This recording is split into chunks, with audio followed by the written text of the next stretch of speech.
तमाम tiger reserve में बाघों के अलग अलग नाम आपने सुने होंगे, मगर बाघों के अनोखे नाम के पीछे का कारण शायद ही आपको पता हो। तो देर किस बात की, आज हम आपको उत्तर प्रदेश के एक खास टाइगर रिजर्व में बाघों के नाम रखने की रीति यानी प्रथा के बारे में बताने जा रहे हैं। देश के सुप्रसिद्ध टाइगर रिजर्व में गिना जाने वाला यूपी का पीलीभीत टाइगर रिजर्व। यूं तो इसे बाघों की बढ़ती संख्या और उनके बड़े आकार स्वरूप के लिए जाना जाता है, लेकिन इन दिनों बाघों के इस क्षेत्र में बाघों के नामकरण की भी खूब चर्चा हो रही है, क्योंकि यहाँ बाघों के नामकरण की एक अलग और अनोखी ही रीत चली आ रही है, जिसमें जंगल क्षेत्र से गांव में विचरण आए बाघ जिनका ट्रैंकुलाइज करने के बाद नामकरण कर दिया जाता है और वो इस नाम से विशेष रूप में जाने जाते हैं।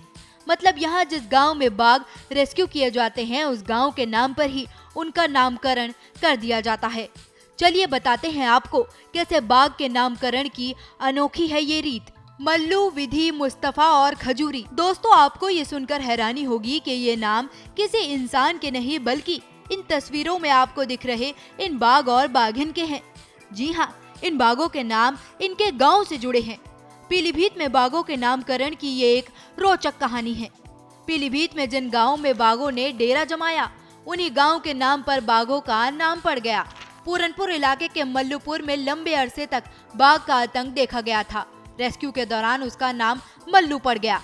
विधिपुर में पकड़ी गई बाघिन का नाम विधि रखा गया। खजूरिया में चहलकदमी करती बाघिन खजूरी कहलाई। वहीं मुस्तफाबाद में दहशत का पर्याय बने बाघ को मुस्तफा नाम दिया गया, जिसके बाद बाघों के नामकरण का ये सिलसिला शुरू हो गया। बाघ जंगल से निकल कर बाहर पकड़े जाते हैं, जैसे कि मुस्तफाबाद में पकड़ा गया था, एक बाघ पकड़ा गया था, उसका नाम मुस्तफा रख दिया गया, वो कानपुर चिड़ियाघर में है। एक विधिपुर से एक बाघिन पकड़ी गई थी, उसका नाम विधि रख दिया गया था। इसी तरीके से जहाँ जहाँ जिस क्षेत्र में लोग पकड़े जाते हैं, मल्लूपुर खजूरिया से निकला हुआ मल्लू हो गया। दरअसल पीलीभीत जिले में लंबे अरसे से जंगल से सटे इलाकों में मानव वन्य जीव संघर्ष की परिस्थिति बनी रहती है। अगर आंकड़ों की माने तो टाइगर रिजर्व घोषित होने के बाद से अब तक पीलीभीत में बाघ के हमले में 34 लोग अपनी जान गंवा चुके हैं। वहीं टाइगर रिजर्व बनने से पहले भी ऐसी घटनाएं होती आ रही हैं। टाइगर रिजर्व की घोषणा के बाद से बाघों की सुरक्षा और संरक्षण के लिहाज से आबादी में पहुंचे बाघों का रेस्क्यू किया जाता है। बाघों के नामकरण का कोई आधिकारिक नियम तो नहीं है। ये सब नाम मीडिया कर्मी और आसपास के लोग ही बाघों की पहचान करने के लिए कर देते हैं। बाघ को जिस जगह से पकड़ा जाता है उसका वही नाम पहचान के लिए रख दिया जाता है।